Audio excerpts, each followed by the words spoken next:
ito, babasahin ko ha.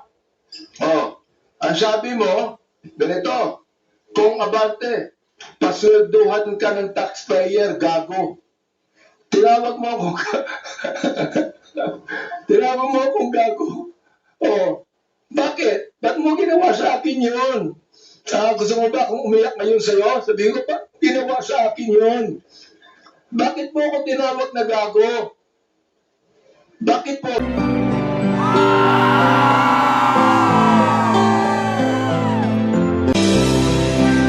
Hindi ko pinapansin, wala namang katotohanan yun eh. Ano? Kaya hindi ko pinapansin yan. Alright. Ngayon, ang gusto ko lang pong sabihin kay Miss Joey Cruz, in one of your blogs in YouTube, you directed this statement sa akin. No? Akin mismo. Unang-una, hindi naman kita kilala. Hindi naman kita kaaway. Wala naman akong ginawang masama sa'yo. Tama ba ako, Mr. Chair? Meron po ba akong ginawang masama sa inyo? There is no personal action. Kaya nga, Mr. Chair, sagutin mo lang ako. Meron po ba akong ginawang masama sa inyo? No meron person, ba wala? None, Mr. None, Mr. Wala. Wala akong ginawang masama sa inyo, ha? Pinapatol na tayo niya yan, ha? Pangalawa, hindi niyo ako kilala. Tama ba, Miss Joey Cruz? You do not know me personally. Correct, Mr. Chair. And me, Mr. Chair, I do not even know Miss Joey Cruz personally. Am I right? Correct, Mr. Chair. But, you made that statement against me. O ito, babasahin ko ha. O, ang sabi mo, ganito, kung abante, paswelduhan ka ng taxpayer, gago. Tinawag mo akong tinawag mo akong gago. O, bakit? Ba't mo ginawa sa akin yun? Gusto mo ba akong umiyak ngayon sa'yo? Sabihin ko pa, ginawa sa akin yun. Bakit mo ako tinawag na gago? Bakit po, Mr. Chair? Please, yes.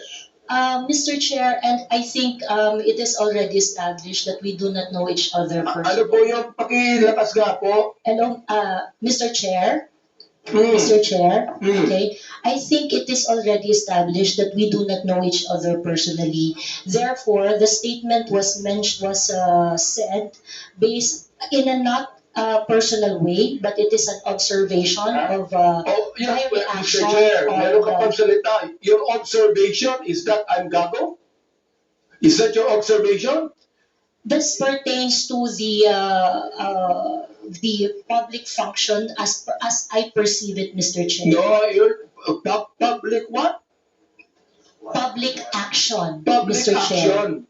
So you mean that it's the public that is actually telling me that I'm gago? No, Or Mr. is it Chair, you? the statement Let me came ask from you, me. Mr. Chair, is it you? Yes, Mr. Chair. So you were the one that said that, right? Correct, Mr. Chair. Ayun.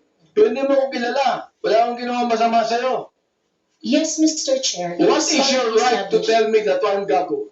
Because I am a citizen of What the is your Philippines. right to tell me I'm gago?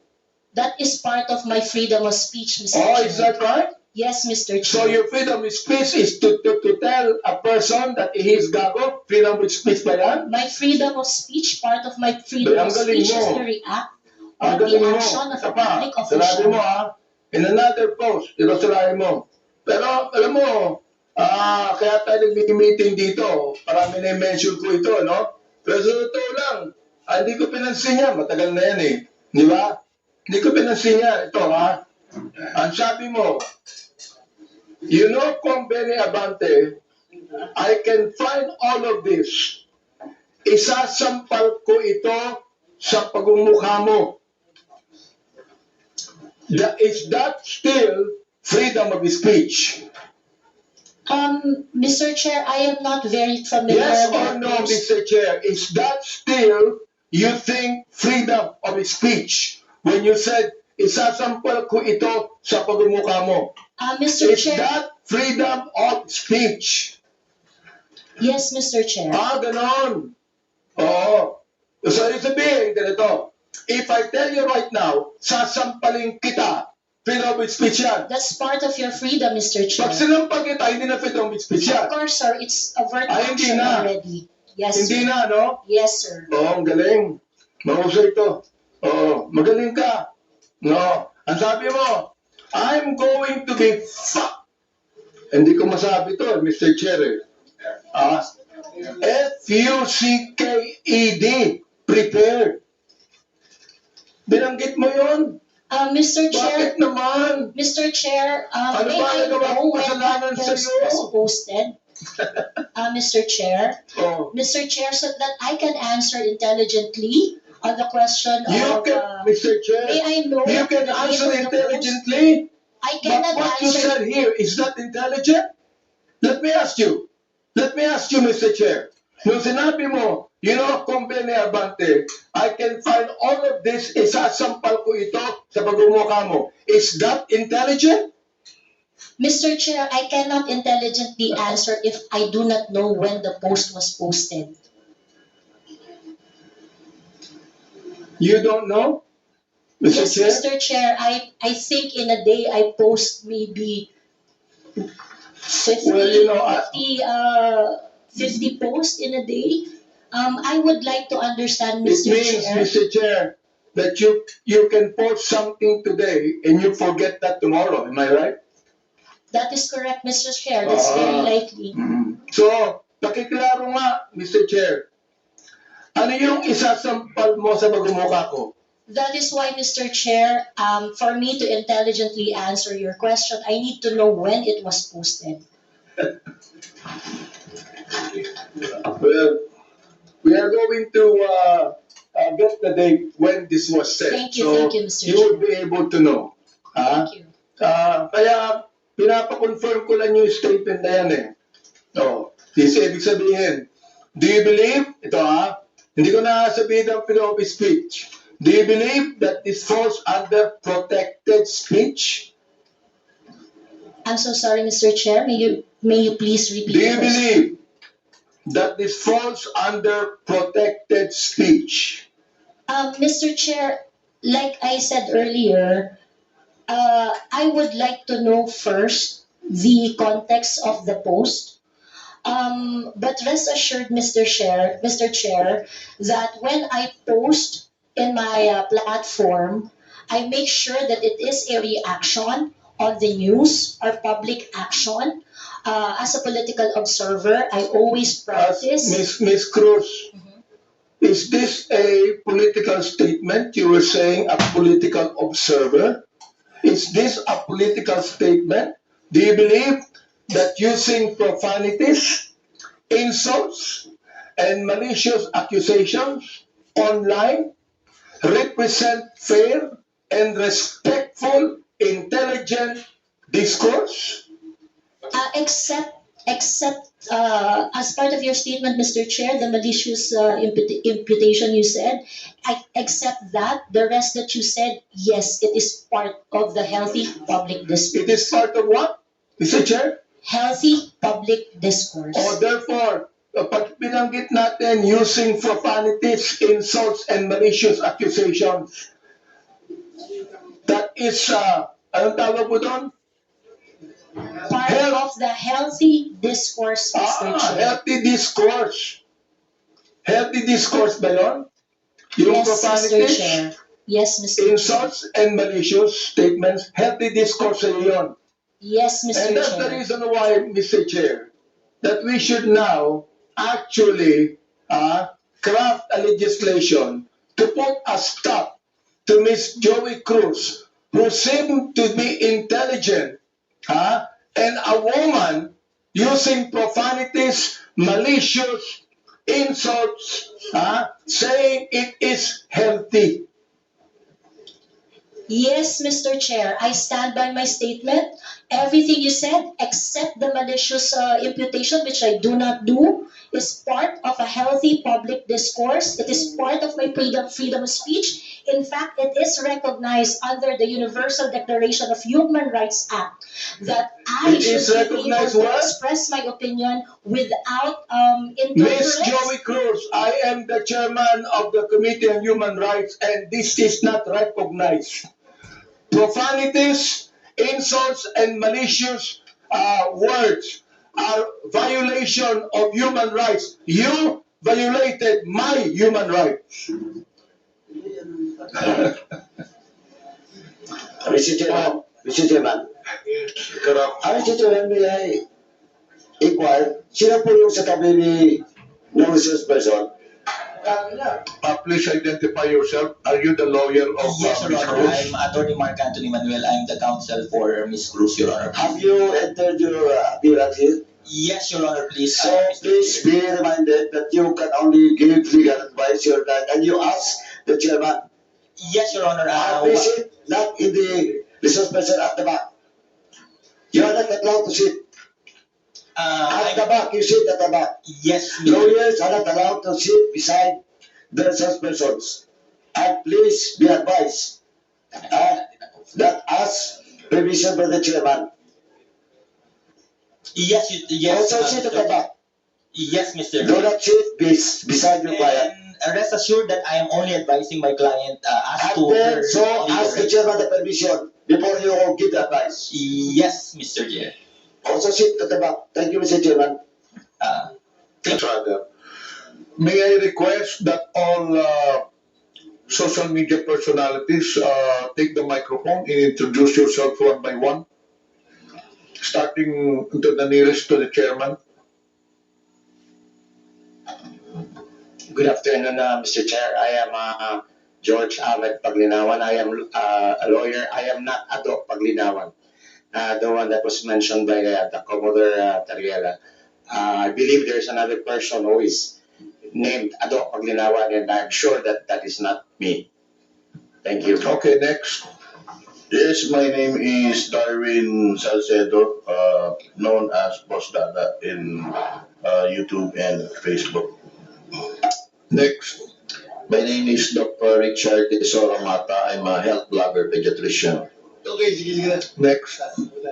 Good afternoon, Mr. Chair. I'm Glenn Ang Chong, a lawyer, certified public accountant, and former member of the House of Representatives in the 13th Congress. Next, please. Good afternoon, Mr. Chair, and my name is Zain Batalia. I'm the person behind I Am Sean Wayne. Yes. Good afternoon, Mr. Chair. I am Manuel Mata Jr., also known as Coco Locoy in social media. Coco Loco. Coco Locoy, Mr. Chair. Good afternoon, Mr. Chair. I'm partner today Agent Jonathan Morales. I'm Agent Tambayan, Your Honor. So you're now a blogger also, Mr. Morales. Di ba resource person ka sa Senate before? Yes, sir. Mula po nung tinigil yung PIDEA Lex, nag-resort na po ako doon sa... You are a former PDEA agent? Yes, sir. Yes, Mr. Chairman. Blogger ka na ngayon? Yes, sir. Okay, next. I'm Vivian Rodriguez, better known as Vivian Velez, as my screen name. I was not invited in this committee hearing, but I was mentioned the last time, the last hearing. So I'm here.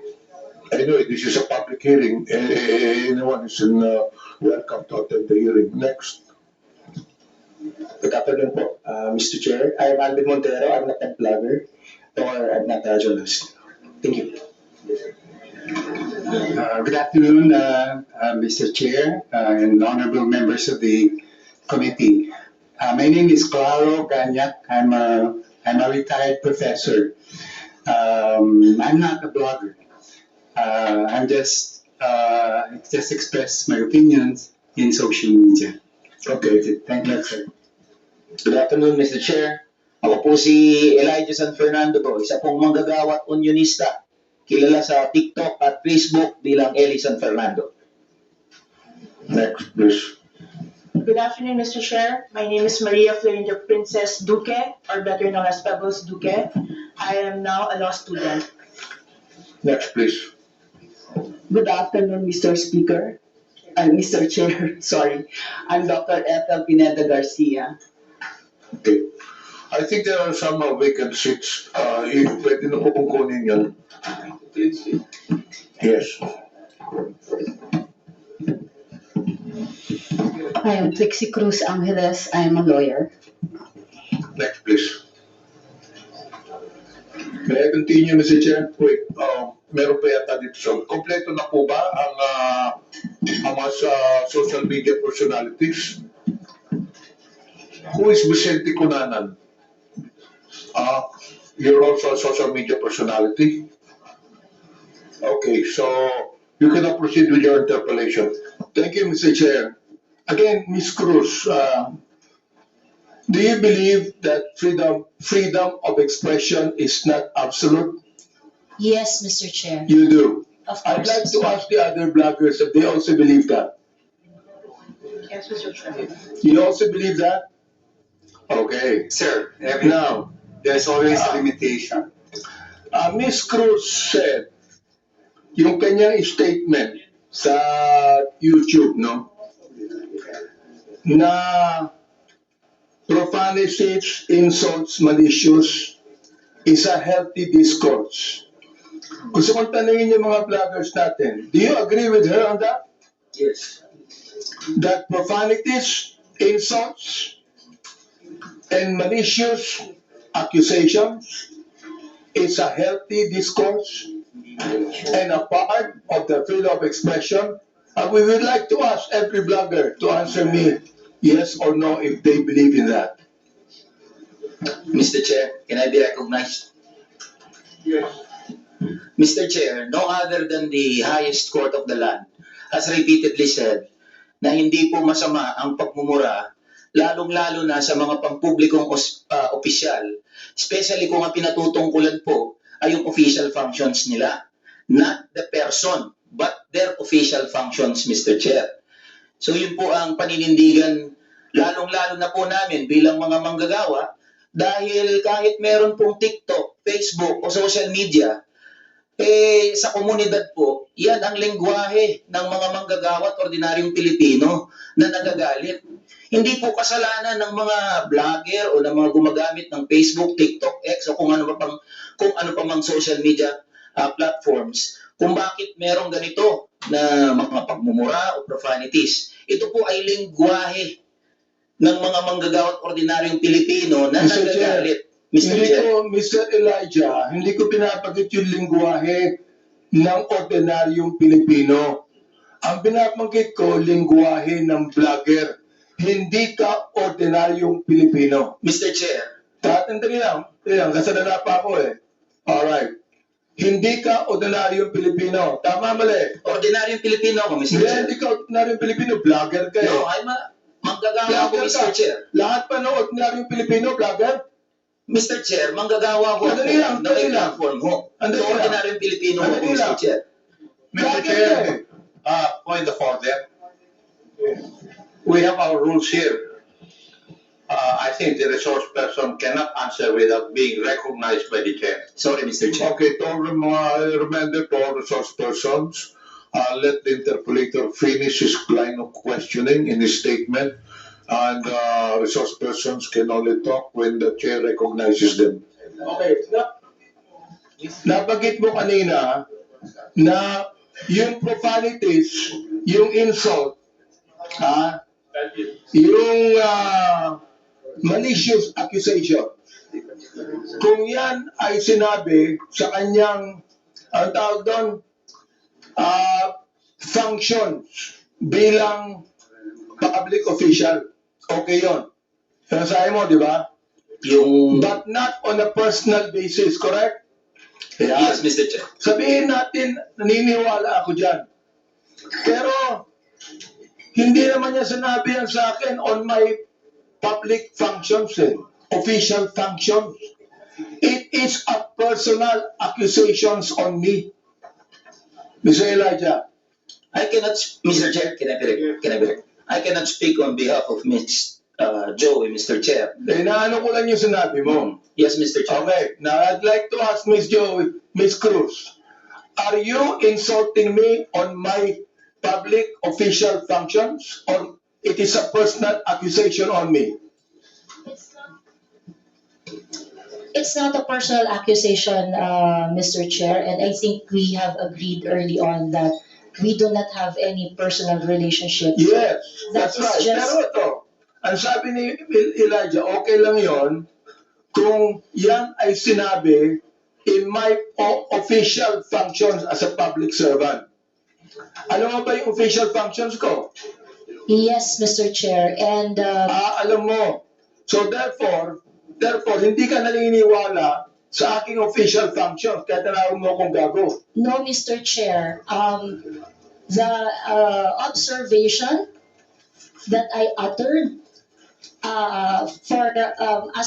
to describe your performance of your official action, that is my observation. That is what I felt. Well, inobserbuhan mo ba yung aking official functions? Yes, Mr. Chair. I watch your hearings. Since I won in 2019, No, Mr. Chair. I closely monitored your performance as a congressman in the 19th Congress. and you hated me for that. No, not really, Mr. Hindi, Chair. gago. Just in the Binagit mo 19th sa aking gago, Congress. so you hated me. Mr. Chair, Uh, ano ang ibig sabihin nun? Binanggit mo, Mhm. gago ako. Binanggit mo, isasampal ko ito sa pagmumukha mo. Binanggit mo, I'm going to be... Hindi ko babanggit eh. okay. If you prepare, binanggit mo yun eh. May- Oo. Respond, Therefore, you hated me. Hindi pwedeng sabihin mo sa akin na you love me. Is that the person that you said that you love me? I love you, and because of that, isasampal ko ito sa'yo. May I respond, Mr. Chair? Yeah, go ahead. Sige, Mr. Chair, go ahead, Chair, respond. at the very most, I do not like your performance as a member of the 19th Congress. But hate is such a powerful word because we established earlier that we do not have any personal relationship or any Kaya nga, personal Mr. Chair, relation. binanggit mo yung human rights. Yes, Binanggit Mr. nila Chair. kanina, di ba? Correct, Mr. Therefore, Chair. Mr. Chair, you violated my human rights. Why? Because when you said those profanities, those insults, yung gago, yung isasampal ko ito sa pagmumukha mo, you violated my human rights. You did. May I respond, Mr. Chair? Teka, Mr. Chair, hindi ako nagagalit sa'yo. Okay? At wala akong pakialam sa'yo. Kahit na anong sabihin mo, okay lang sa akin. Alright? Pero itong ating pinag-uusapan ngayon, merong kinalaman sa mga legislation na aming gagawin later on. That is why I am asking you right now. Sapagkat napakahalaga nito. Kapag binabanggit mo, if you're saying that using profanities, insults, and malicious accusations online represent fair and respectful discourse and a healthy discourse, therefore you're telling us that the freedom of expression is absolute. You can say anything you want, and that is freedom of expression. Yun ang sinasabi ko, Mr. Chair. May I respond, Mr. Chair? Pag binanggit mo, if you said that freedom of expression is not absolute, therefore, there are certain things that you cannot say. Yun ang ibig sabihin ng freedom of expression is not absolute. May limitation yun. Di ba? Oh. Go ahead. You can answer now. Okay, thank you very much, Mr. Chair. Mr. Chair, in the universal thoughts and ideas, there would always be a limitation. The freedom of speech is not absolute. And the limitation of freedom of speech is well defined. Under the law, under the jurisprudence, there are things that you cannot say. There are things that Mr. Chair, you what cannot- jurisprudence are you talking about? Supreme Court decisions, Your Honor. Can you tell me what law? Example of law that limits your Yes. freedom of expression. For Can you example, tell me Mr. the Chair, jurisprudence? yes, Mr. Chair. For example, Mr. Chair, there is I cannot specify the specific law, Mr. Chair. There is a law on libel. Yeah, law There and is a libel. law on slander. Is there is it a okay? law. Is it okay, Mr. Chair, if I give my example? Okay, thank you very much.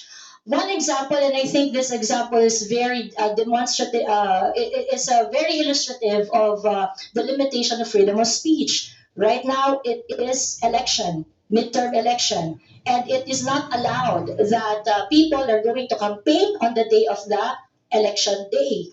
That is a clear prohibition to express on the part of the citizen to say whatever they want to say on the Teka, election day. Mr. Because Chair, ano po ang connection nung binabanggit mo? look at the I'm asking you about the jurisprudence. I just told you that there is a law against on libel, on cybercrime. What you said today is libelous. What you said here is libelous. Why? Mr. Because Chair, there is a malicious intent. When you use profanities, when you use the word gago, there is a malicious accusation, and that is libelous.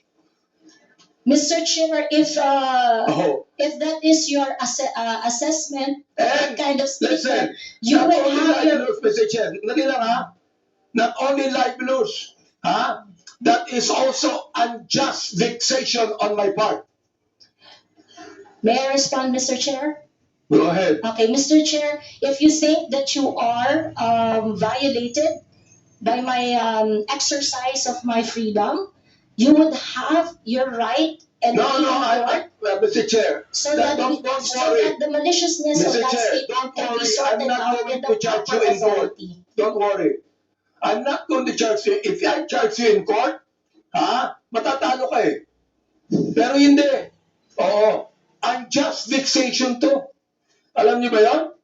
Are you a lawyer or not? I am not a lawyer, So Mr. therefore, Chair. you should know this. The thing is this, pero wag kang mag-alala. Hindi ako magdidemanda sa'yo. Do you know why? You're not important to me. Alright? Ang dahilan lamang, kaya natin ginagawa ito, para magkaroon kami ng idea kung ano legislation ang nais naming gawin. Pero ikaw, you are not important to me. Alright? Oo. Thank you, Mr. Chair. Yan. Yan. Huwag kang mag-alala. Hindi ako kailanman magdidemanda sa'yo. Alright? Oh. Eh, tumatawa ka pa eh. Thank you, Mr. Chair. Natatawa ka sa akin eh. No, Mr. Chair, I am Oo. expressing my gratitude, Mr. Chair. Ganun ba? Mr. Chair, tumatawa ka and you're expressing your gratitude by your sarcastic laughter? I am not laughing, Mr. Chair. It's just a natural smile, Mr. So gusto Chair. kong tanungin po, itong ating vloggers na ito, kayo po mga vlogger natin, do you agree with what Miss Joey Cruz said? Every one of you could be able to answer, if you agree. I have a lawyer there, Attorney Trixie.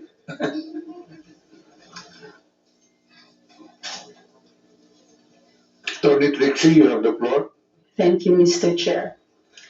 I disagree with Ms. Joey. I believe that there is, instead of a limitation on the freedom of speech, I believe that speech is either protected or not protected. Thank you very much. Those that are covered by the law, such as the law on inciting to terrorism, inciting to rebellion, and so on, are unprotected speech. And those that are not covered by any limitations by the law are protected speech. The Supreme Court has said that expressions of frustration are protected speech. And therefore, although we differ, Ms. Joey and I, on the approach to the problem, we agree on the solution. Okay, let me ask the other bloggers that we have. Each of you could be able to answer and tell me if you agree with Ms. Cruz on that. Your Honor, Mr. Chair, I am Dr. Mata. I'm a bit forgiving on those things sometimes, Mr. Chair, because sometimes people are so expressive that we tend to say things.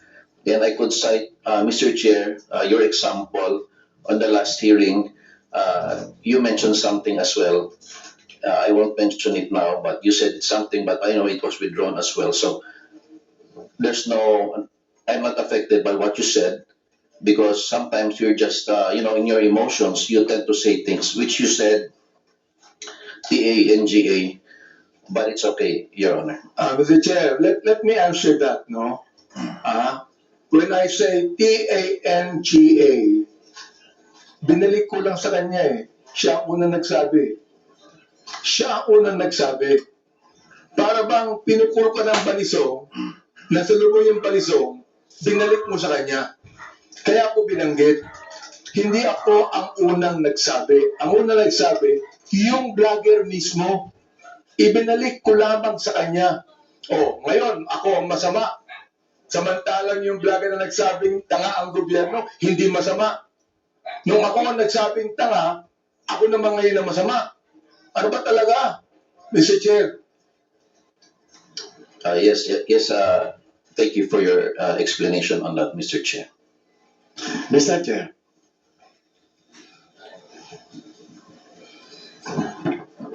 Yes, was that? Mr. Chair. Mr. Morales, yes, please proceed. Yun sir, doon sa kay Miss Joey Cruz, ang ko lang, bilang isang dating tauhan ng gobyerno, huwag lang sana tayong magpakita ng anumang kagaspangan para hindi tayo napapansin ng publiko. Yun lang po. Ano yung sabihin? Huwag lang magpakita ng kagaspangan para hindi makita ng publiko. Yes, Your Honor, Mr. Chairman. Yun lang po. Kasi kung magpapakita tayo ng kagaspangan at makikita ng publiko yung hindi na aayon na kilos ng isang public official, talagang makikita po tayo. At yung mapapansin ng publiko. Huwag naman sana tayong masasaktan. Yan ang tinutukoy mo, Mr. Chair. Your Honor, yun po mga gumagawa ng kagaspangan. Yun po yun. Sino nga yung tinutukoy mo? Hindi ko po alam. Siguro po, maaaring kayo po, Your Honor, mawalang galang na po, nasa inyo po yun kung sino po yung mapapatungkulan. Mr. Chair, ano ba yung kagaspangan na narinig mo? Sino yung nagsabi ng kagaspangan? Your Honor, ito po bilang isang dating tauhan ng gobyerno. Nagiging maingat dapat ang isang tauhan ng gobyerno habang siya ay nanunungkulan. Katulad ng pagnanakaw, pag-aabuso sa tungkulin, pagmamalabis. Yan po yung isa sa mga dapat na tinitingnan natin.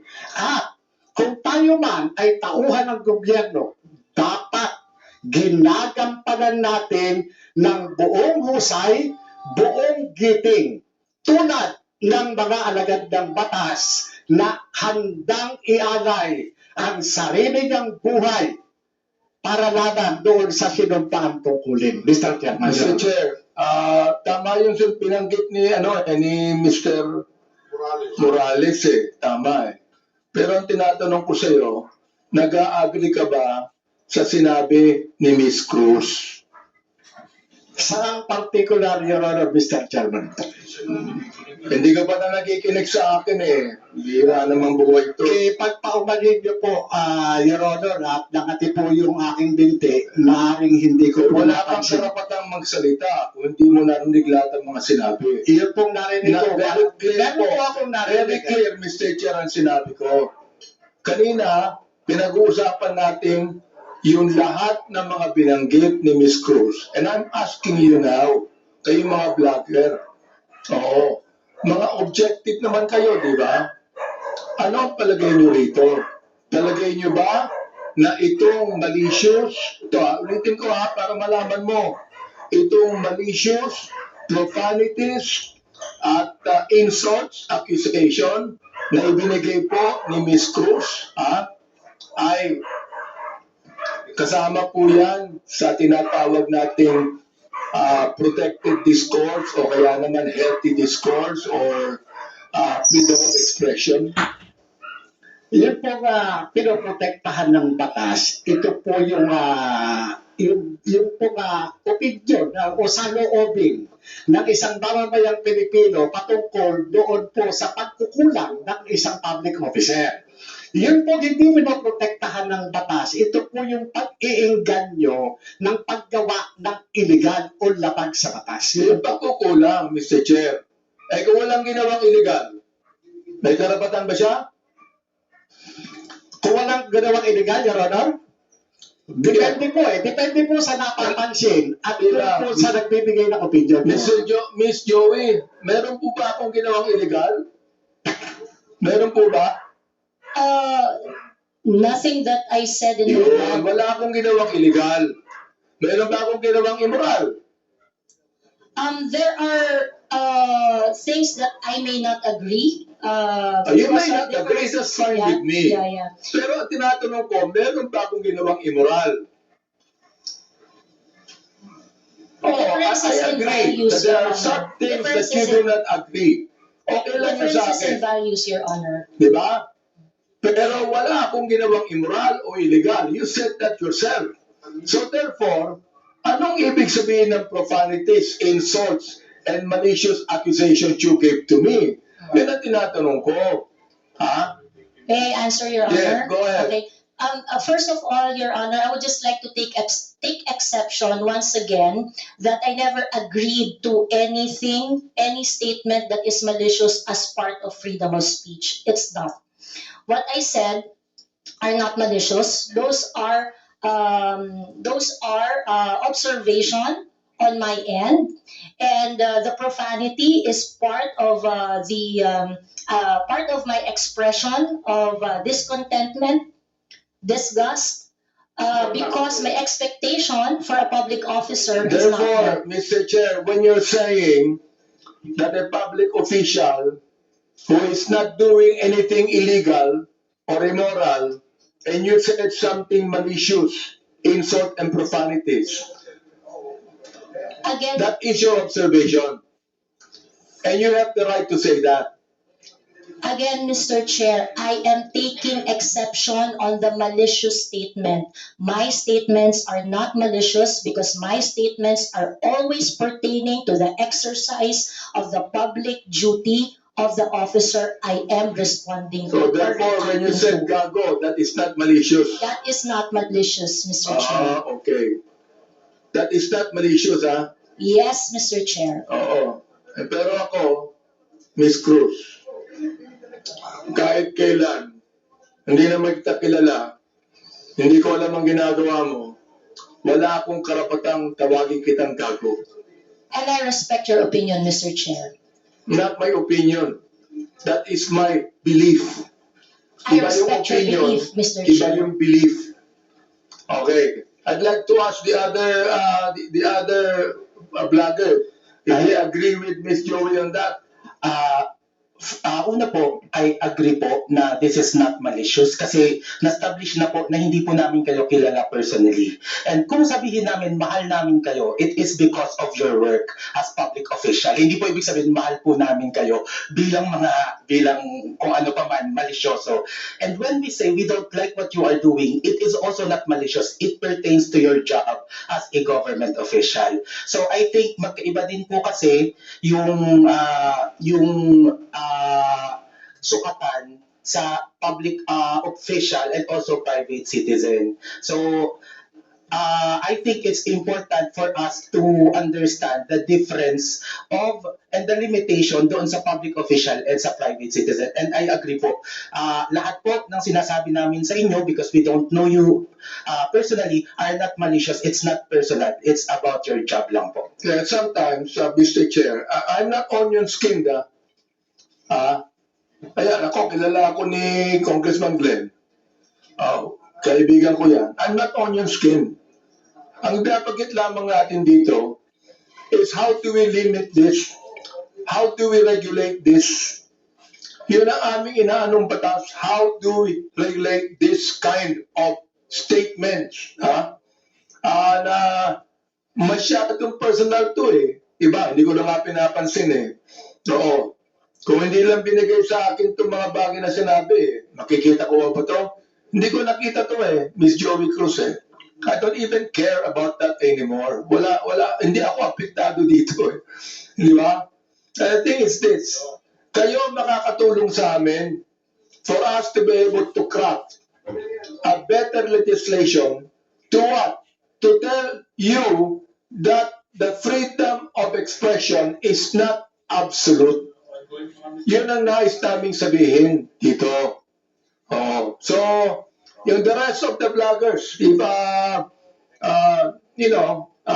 yes, Attorney Glenn, go ahead.